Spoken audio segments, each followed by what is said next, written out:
nuevamente les saludamos en el nombre del Señor desde la Iglesia Bautista de Las Palmas de Gran Canaria. Estamos aquí nuevamente compartiendo con ustedes este tiempo y para nosotros es una alegría muy grande. Espero que te quedes hasta el final porque va a ser una bendición para tu vida.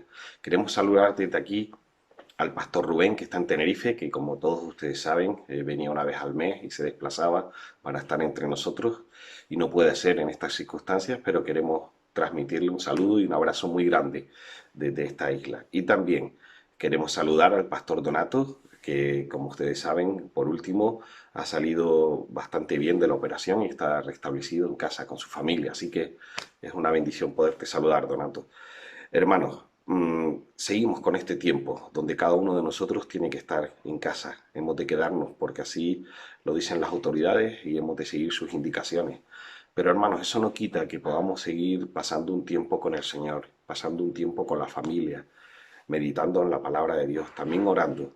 Y veremos muchos frutos de parte del Señor cuando hacemos eso desde nuestra casa.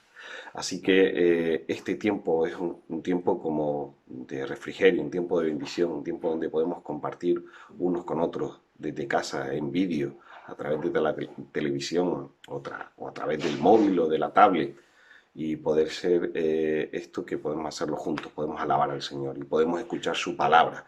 También hoy vamos a compartir la cena del Señor para que estemos preparados cuando llegue el momento. Te invito a quedarte y que nos acompañes. Eso sí, queremos recordar a Majo, que fue su cumpleaños la semana pasada, así que felicidades, hermana. También queremos felicitar a Nidia y a Jorge, que ha sido el aniversario de su boda, creo que justamente el día de hoy. Muchas felicidades. También quiero compartirles que es una bendición, que también ha sido nuestro aniversario de boda, el mío y el de Carmen Delia esta semana. Así que son testimonios muy bonitos de la fidelidad de Dios con cada uno de nosotros. Quédate con nosotros en este tiempo. Va a ser de mucha bendición y espero que podamos disfrutarlo juntos. Ahora les dejo con la alabanza y también con la predicación de la palabra de Dios. Que Dios les bendiga. Espero que nos veamos nuevamente. Chao.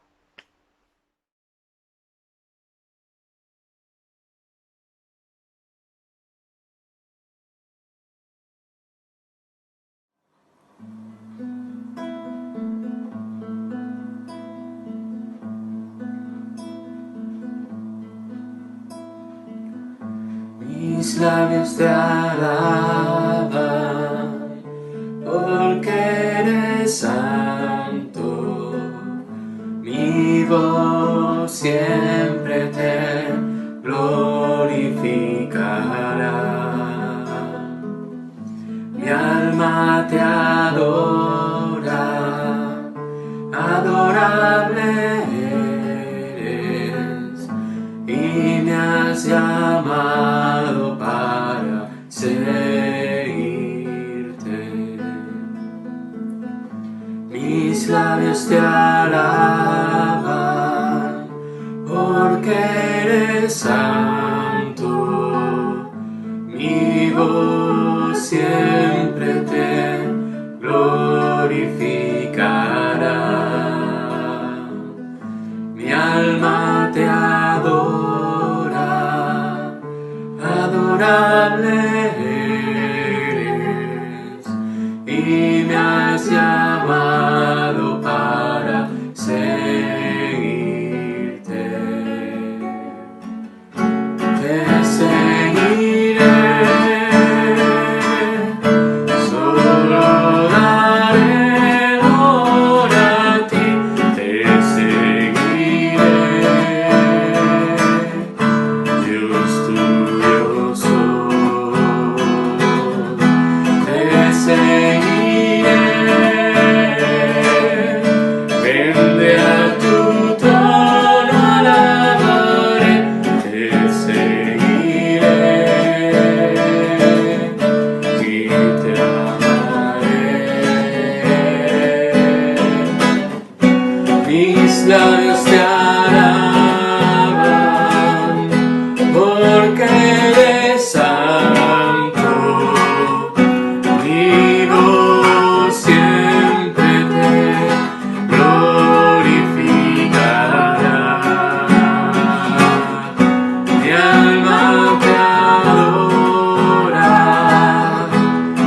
ahora eres y me has llamado para seguirte. Y me has llamado para seguirte.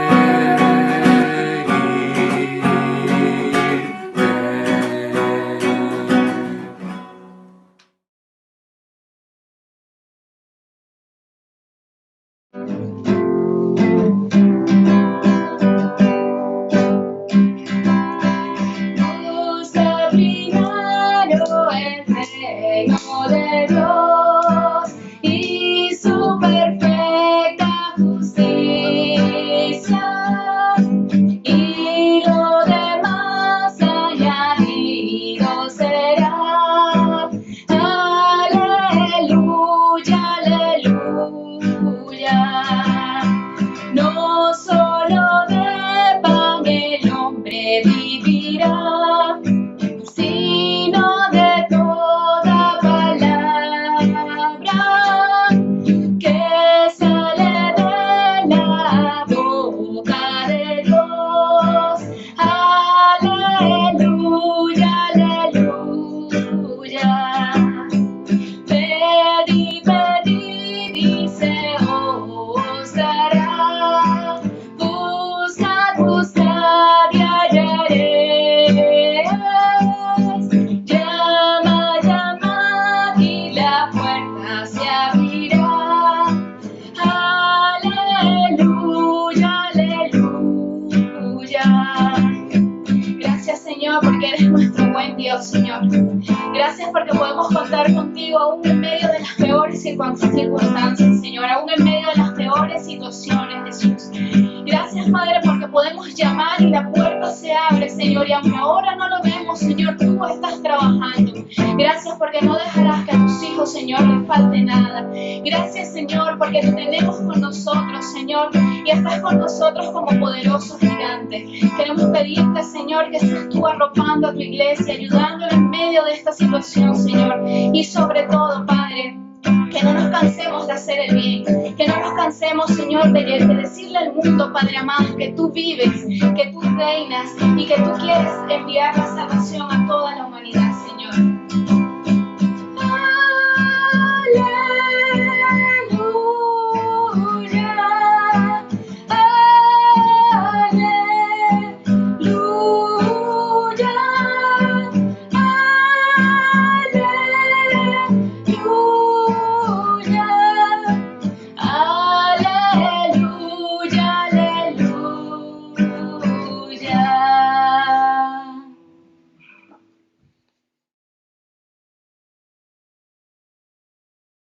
Vamos a cantar esta canción que se llama Solo en ti. En estos momentos de prueba y de sufrimiento para algunos, sabemos que en Jesús tenemos la salvación, que Él puede vencer todas las pruebas, y vamos a alabarle y vamos a gozarnos en Él.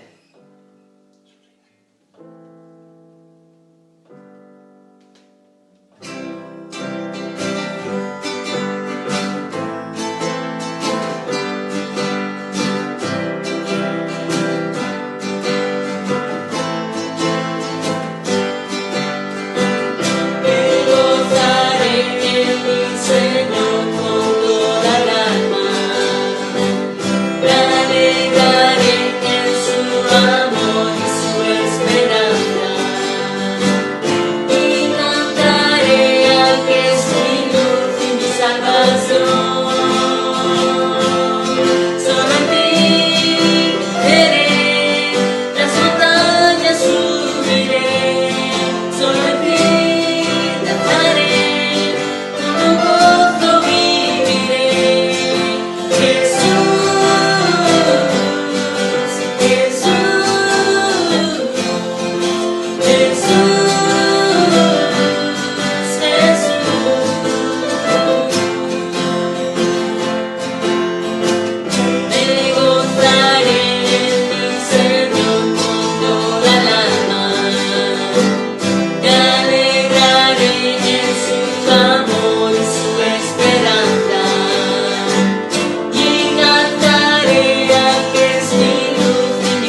Queridos hermanos, es un gozo poder compartir este momento con ustedes, aunque estemos todos reunidos en torno a una pantalla y estemos lejos.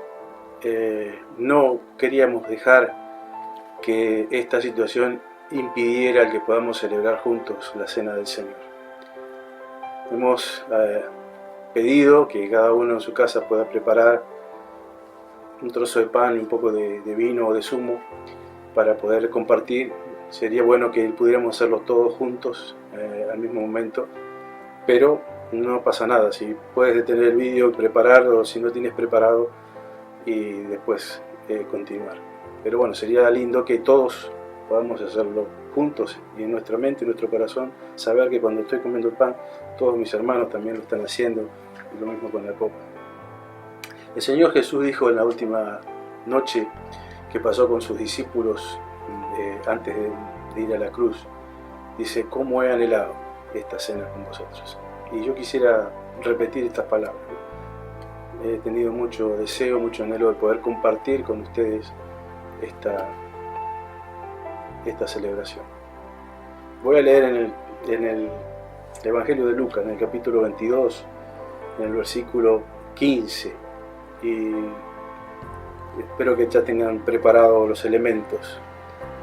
Dice el Señor: cuánto he deseado comer con vosotros esta Pascua antes que padezca, porque os digo que no la comeré más hasta que se cumpla en el reino de Dios. Y habiendo tomado la copa, dio gracias y dijo: tomad esto y repartidlo entre vosotros, porque os digo que no beberé más del fruto de la vid hasta que el reino de Dios venga. Y tomó el pan y lo partió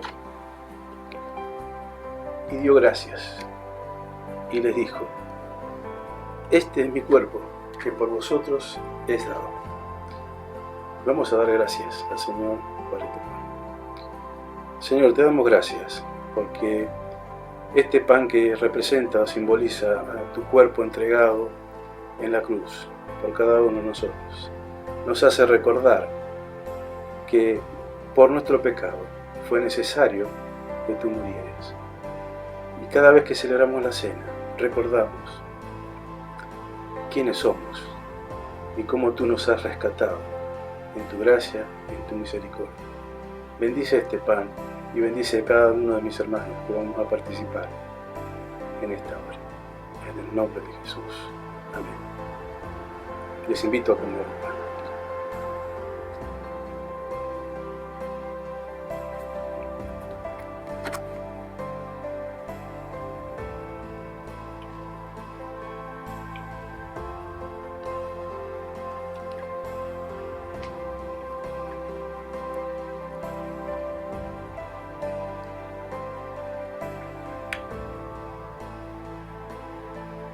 De igual manera, después que hubo cenado, tomó la copa,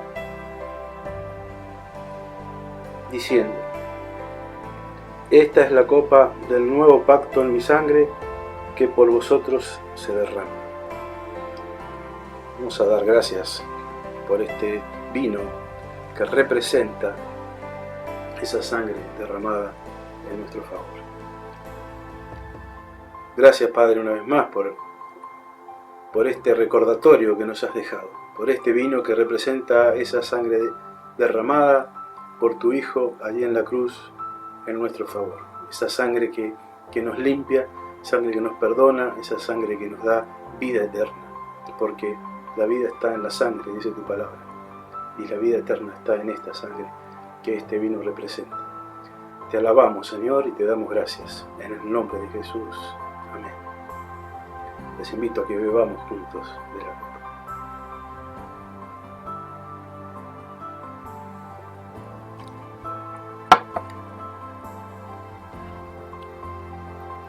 Dice la palabra que después de haber cenado, cantaron un himno. Yo no les voy a cantar un himno, pero sí les invito a que podamos reflexionar sobre esto, dar gracias a Dios la oportunidad que nos da, sobre todo de haber sido introducidos en el pueblo de Dios a través de la obra de Cristo y así poder participar juntos en esta celebración. Un recordatorio que nos habla no solamente de lo que Cristo hizo en la cruz, sino también que nos habla de la esperanza de su regreso. Dice la palabra, dice, la muerte del Señor anunciáis hasta que Él venga, y Él vendrá. Amén. Que Dios les bendiga.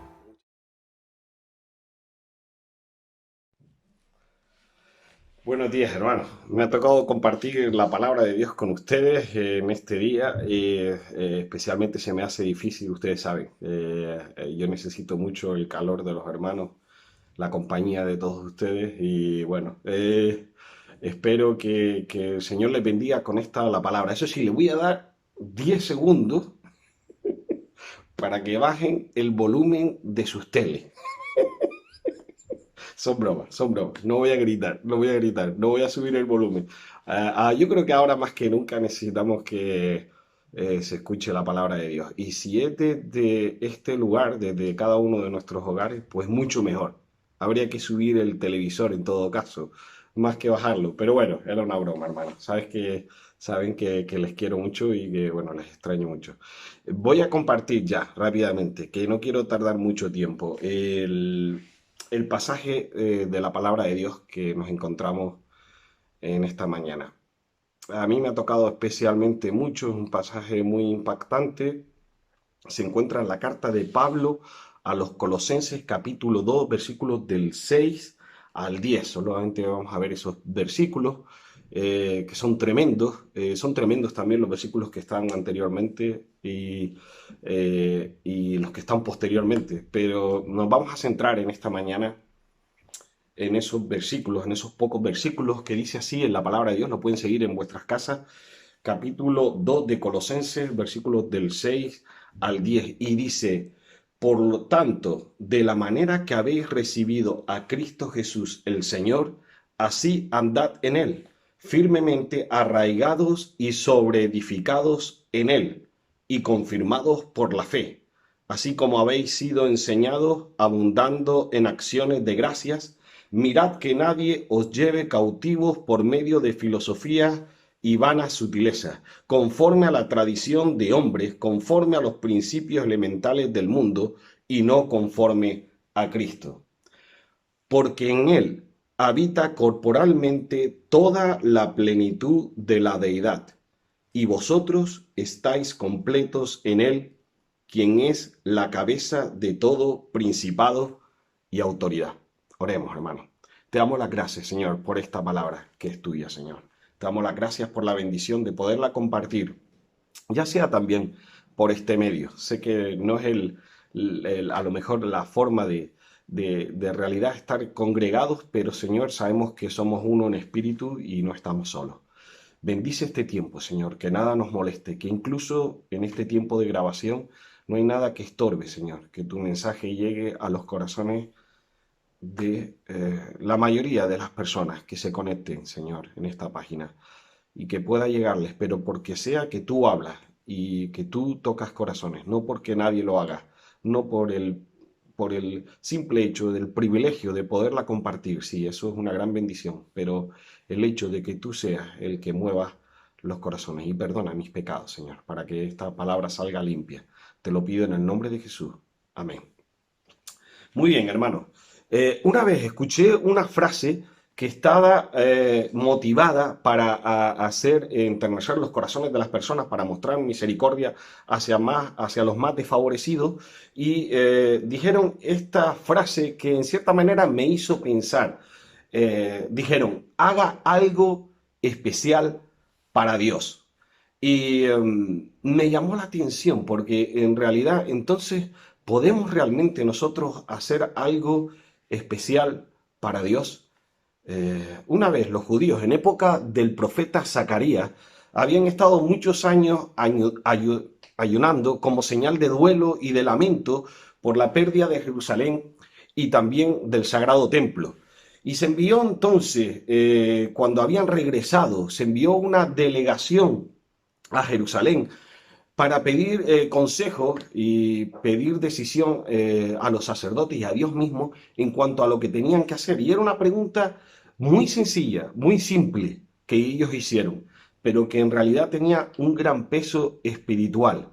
La pregunta era, y lo que ellos estaban intentando averiguar y saber es si ellos tenían que continuar con el ayuno que habían establecido hacía mucho tiempo.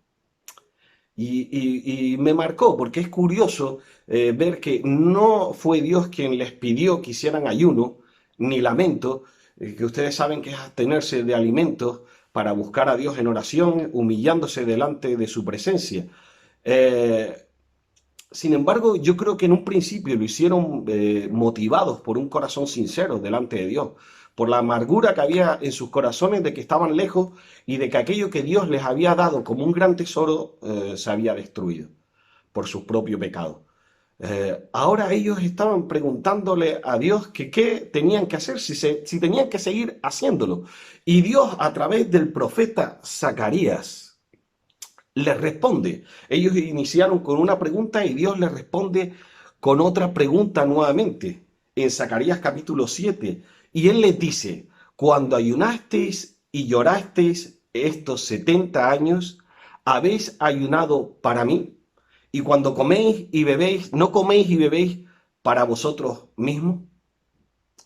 Palabras muy ciertas de parte de Dios.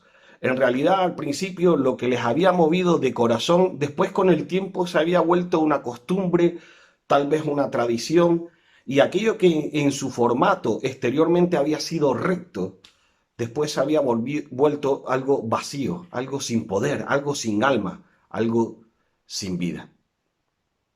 Hermanos, yo creo que cuando Pablo estaba escribiendo a los hermanos en Colosas, en realidad estaba un poco transmitiéndoles esta idea también de que cuando hicieran algo, lo hicieran para la gloria de Dios. Fíjate que en el capítulo 3, un poco más adelante del pasaje que leímos en concreto, dice, y todo lo que hacéis, sea de palabra o de hecho, hacedlo todo en el nombre del Señor Jesús, dando gracias a Dios Padre por medio de Él. Yo sé que a veces el cristianismo se puede volver con el tiempo en nuestras vidas en una forma ritual, una forma vacía. Hacemos a veces las cosas por costumbre, pero no es ese el mensaje que transmite la palabra de Dios, no es eso lo que quiere infundir Dios en nuestros corazones. Es algo vivo, es algo real.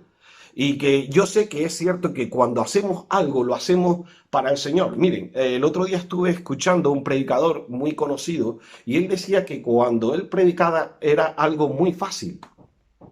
Él simplemente salían palabras de su boca y los que estaban en el aforo simplemente tenían que ser oyentes.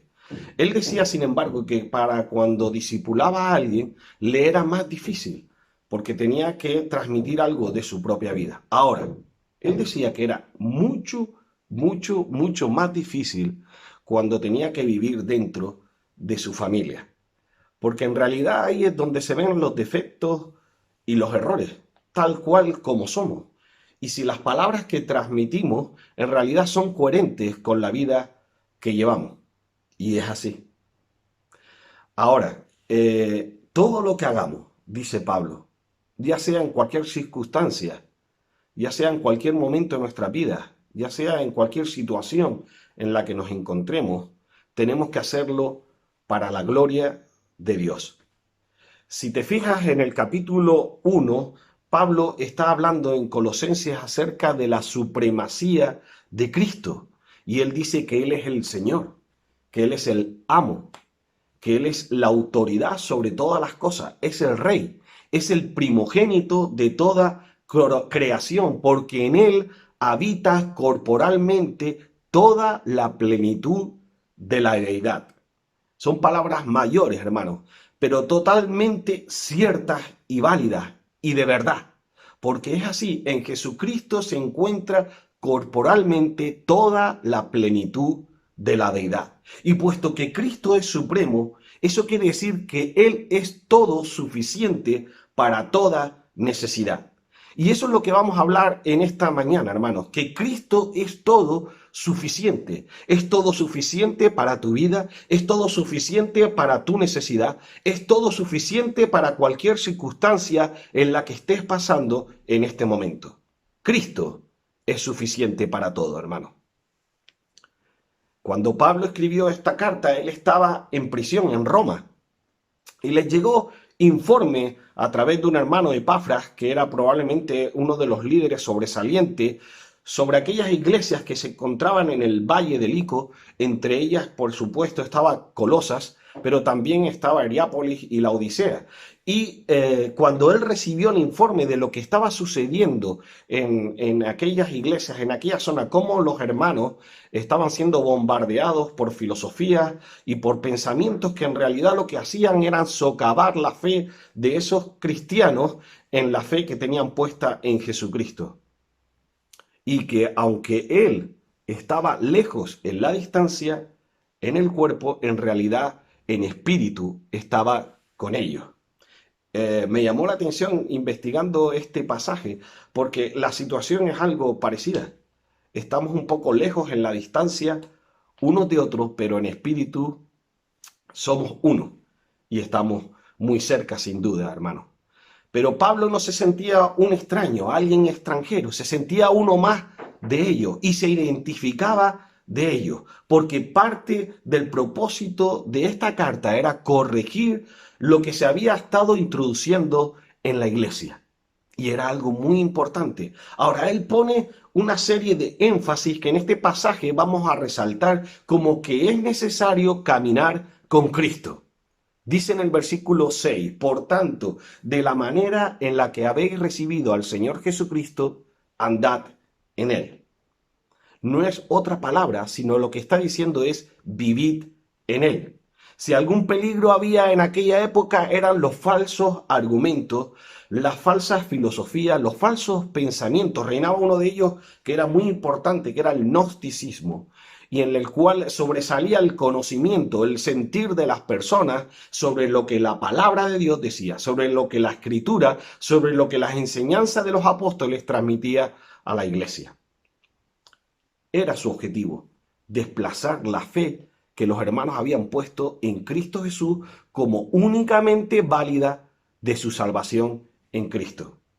Ahora, Pablo les dice, anden como Cristo anduvo. Tenía que ver algo con la conducta, con el comportamiento, con la forma de ser en la que tú transmites lo que tú crees con lo que vives, con lo que haces.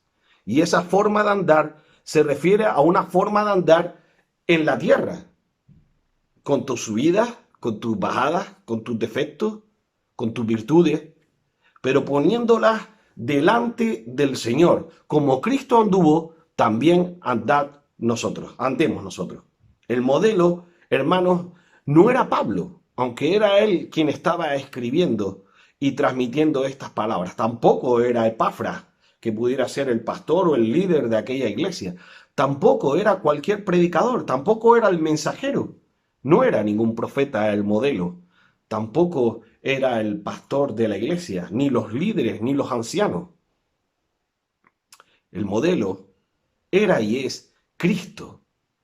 El apóstol Juan dijo en su primera carta, el capítulo 2, versículo 6, el que dice que permanece en él debe andar como él anduvo. Ahora, hermanos, ¿cómo debemos andar, vivir, o cómo debemos andar en él? Fíjate en el siguiente versículo, que es muy clarificador. Dice, arraigados y sobreedificados en él y confirmados en la fe, así como habéis sido enseñados, abundando en acciones de gracias. Estas dos palabras, sobre todo de al principio, me llaman mucho la atención. Arraigados y sobreedificados, sobre todo porque la palabra arraigado me hace referencia a una planta, a un árbol que echa sus raíces dentro de la tierra. Cuando era pequeño y me crié, bueno, en mi casa, que todavía sigue estando ahí, está mi madre ahí, se plantó en el jardín que había enfrente, se plantó una pequeña palmera, que cuando en aquella época casi no daba ni cobijo a nadie, no daba sombra, ni me servía para esconderme cuando jugaba al escondite y me metía dentro del jardín. Ahora ustedes tienen que ver esa palmera, es tremendamente grande, se coge casi el tercer piso del bloque de la vivienda, y aunque se poda de vez en cuando, esas ramas vuelven a salir con fuerza, y es una palmera muy viva, muy fuerte, porque sinceramente yo creo que está bien arraigada en la tierra, sus raíces están bien penetradas en el fondo del terreno y ahí cobra vida. Como creyente, hermano, debemos estar bien arraigados en la tierra. Y me refiero en el aspecto espiritual. Debemos tener buenas raíces. Así podremos permanecer firmes cuando vendrán los ataques, que seguro que nos vendrán de fuera. Ahora, también dice que debemos estar sobreedificados en Él, edificados sobre Él. Y es curioso porque si la anterior palabra nos hacía énfasis en el reino vegetal, por así decirlo, ahora nos está hablando de una edificación, de referencia de un edificio. Es necesario que para que un edificio se sostenga, se mantenga firme a lo largo de los tiempos, tenga que tener una buena cimentación. Precisa de una buena base que lo que en realidad hace es mantener la estructura. Entre más grande y alto es el edificio, más profundo y resistente tiene que ser su base. No hay mayor base ni mayor resistencia que Jesucristo mismo. Él es el que sostiene nuestro edificio. Y me estoy refiriendo a nuestra vida espiritual. Él es el cimiento, como dijo Pablo en Efesios. Él es el fundamento en el cual nos sostenemos como iglesia y como hijos de Dios. Andar como Cristo anduvo, arraigados y sobreedificados en Él. Tuve la oportunidad hace muchos años, recién casado, de visitar en un viaje relámpago de estos Italia, es preciosa por cierto, y tuve el privilegio de ir a la ciudad de Pisa, donde se encuentra uno de los monumentos más espectaculares y más sonados en el mundo, que es la Torre de Pisa, que en cierta manera en realidad se le llama Torre de Pisa porque está en Pisa, en la Toscana italiana, pero en realidad es una estructura más de un conjunto de edificaciones que conforman lo que es la iglesia, la catedral en sí, un bautisterio que aparte, y después esta torre que en realidad es un campanario. La peculiaridad de esta torre, aunque nunca la hayan visto ustedes, seguro que por internet o por la tele, si no han podido ir a visitarla, por cierto, es preciosa, es que tiene una ligera inclinación en cuanto al terreno, está torcida.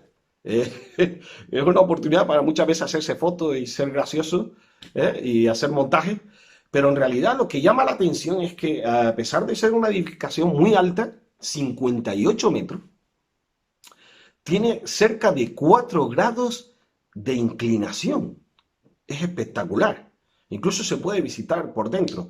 Hasta hace muchos años se seguía moviendo, se seguía torciendo hasta que ya ha parado. Y lo que me llama la atención es como siendo una estructura construida en el año 1173, han pasado muchos años desde aquello, hermanos, de verdad, la torre se mantiene en pie.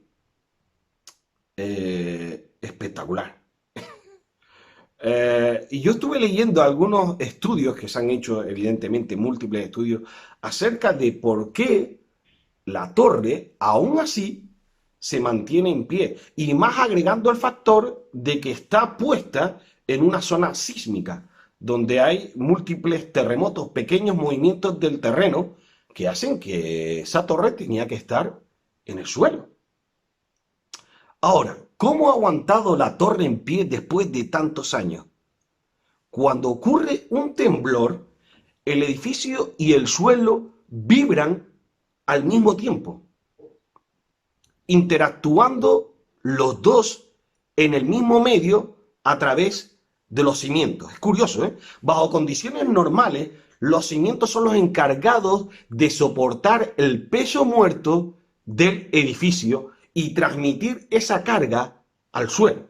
Lo que es curioso es que las tres partes, por así decirlas, se ponen de acuerdo. Tanto el suelo, como el cimiento del edificio, como el edificio en sí mismo. De tal manera que cuando se produce un movimiento de tierra, ese movimiento, esa fuerza, ese poder se traslada a los cimientos, se traslada al edificio y el edificio interactúa con el suelo transportando esa misma fuerza al suelo y al cimiento para ser sostenido. No sé si lo he podido explicar bien, lo que he podido entender, pero lo que me llama la atención es que los tres en conjunto, básicamente a través del cimiento del edificio, se interactúan ambas de tal manera que el edificio, aunque esté torcido hace cientos de años, se mantiene en pie. Es un clarísimo ejemplo, hermanos, de lo que podemos ver en nuestra vida espiritual. Es a través del cimiento, de la carga que soporta nuestro edificio muerto, ahora vivo por Cristo, lo que nos hace estar en pie. Increíble. Qué bueno. Hermanos, nosotros solo somos erguidos o mantenidos o firmes por la gracia de Dios a través de Jesucristo, porque no hay otro cimiento puesto por el hombre, ni por ningún argumento, ni por ninguna filosofía, ni por ningún conocimiento que el que ha puesto Dios mismo sobre o bajo nosotros, que es Cristo Jesús. Ahora, también no solo debemos de caminar con Él, sino debemos tener certera el conocimiento de que estamos completos en Cristo.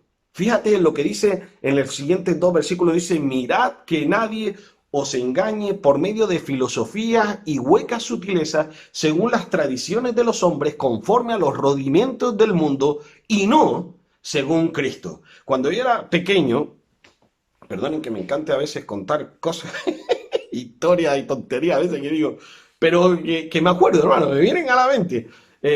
Cuando una vez fui de vacaciones con mi tío al sur de la isla Taurito a un camping, y me fui con mis primos, y nos fuimos a pescar. Yo nunca había pescado, era muy niño, no sabía ni lo que era eso, así que ellos tenían cañas, carretes, todos los artilugios, y yo no tenía prácticamente, ellos me ayudaron a encontrar, así que fui a un cañaveral, y cogí una de esas cañas comunes, que seguro que ustedes saben que encontramos mucho en los barrancos en el sur de la isla. Cogí una caña que fuera bastante larga y fuerte, até, es verdad, tanza que me prestaron ellos, no tenía plomada ni boya, así que cogí una bujía que me encontré en el barranco, una bujía estropeada de coche que tiene bastante peso, y la puse en un extremo de la tanza, y es verdad que también ellos me facilitaron el anzuelo. Así que lo que ellos me enseñaron era que tenía que coger esos cangrejillos de roca que había en aquella época, bueno, que sigue habiendo en nuestras costas, y los cogía y con esa carnada la ponía en el anzuelo, pero lo curioso es que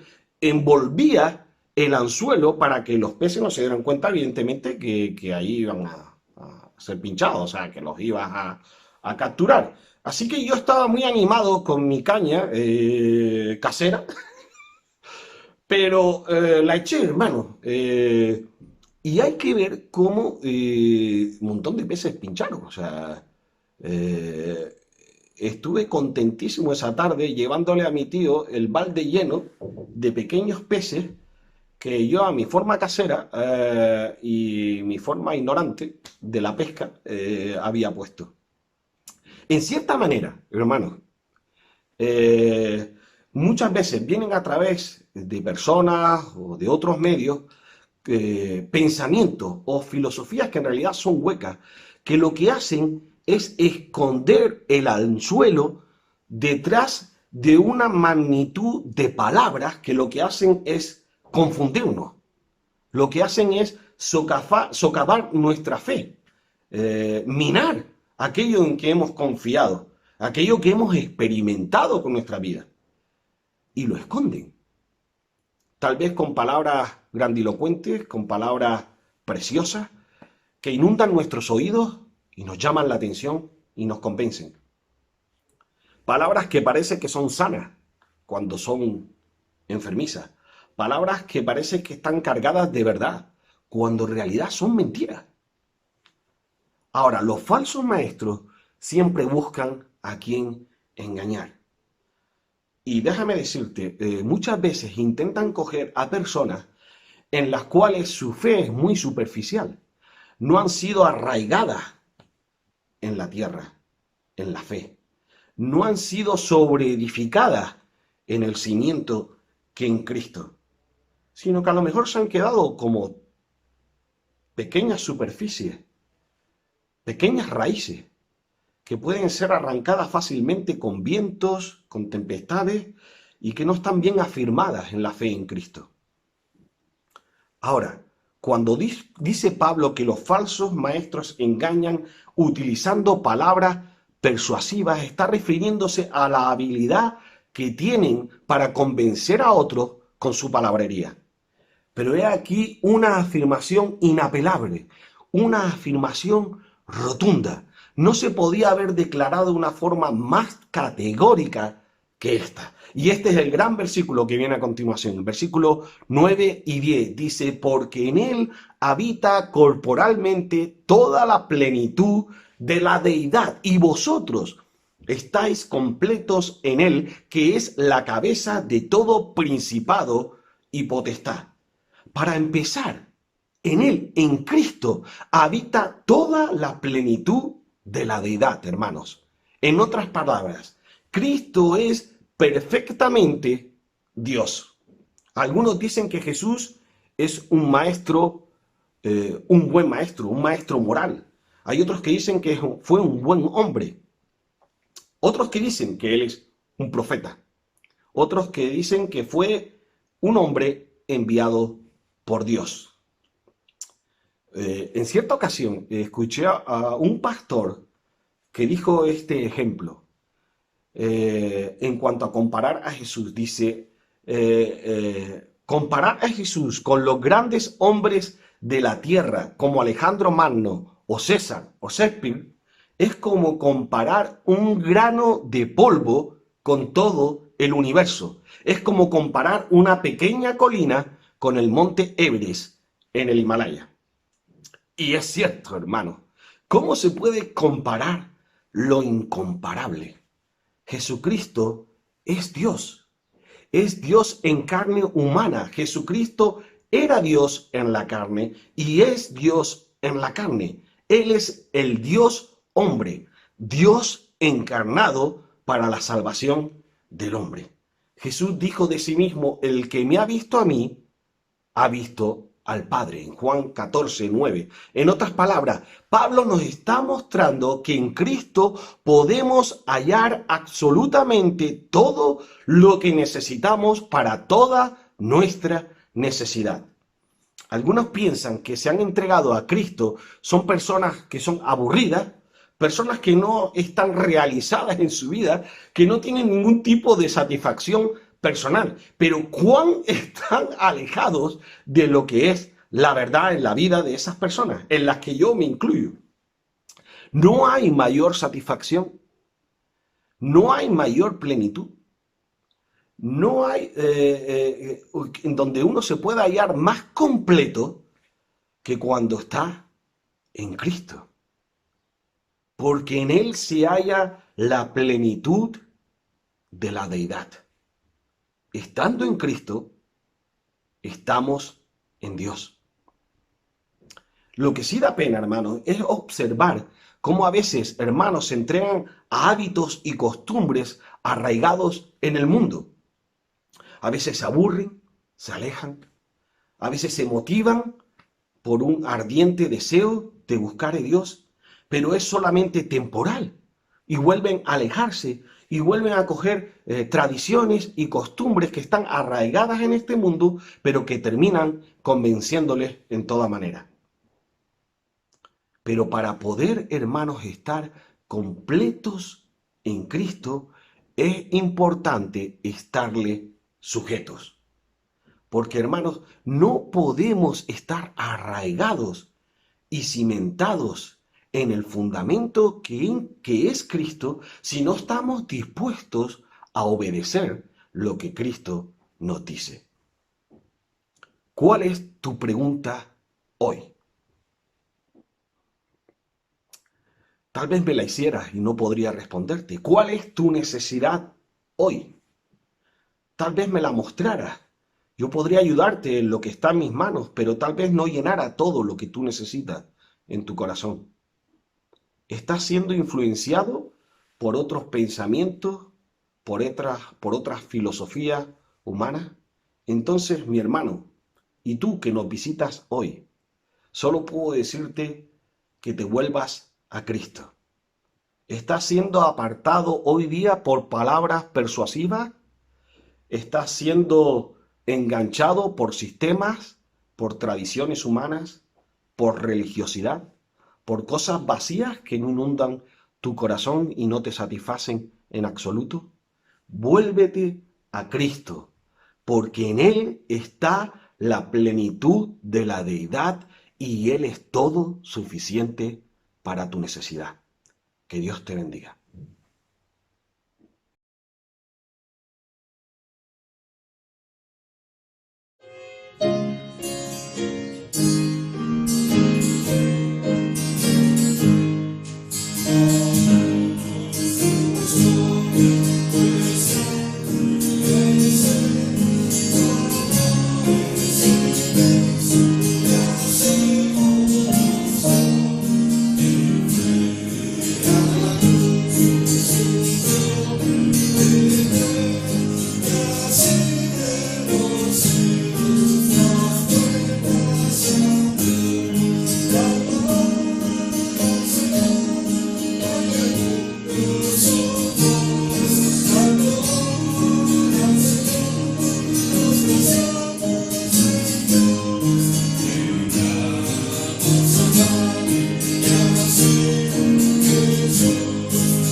Señor,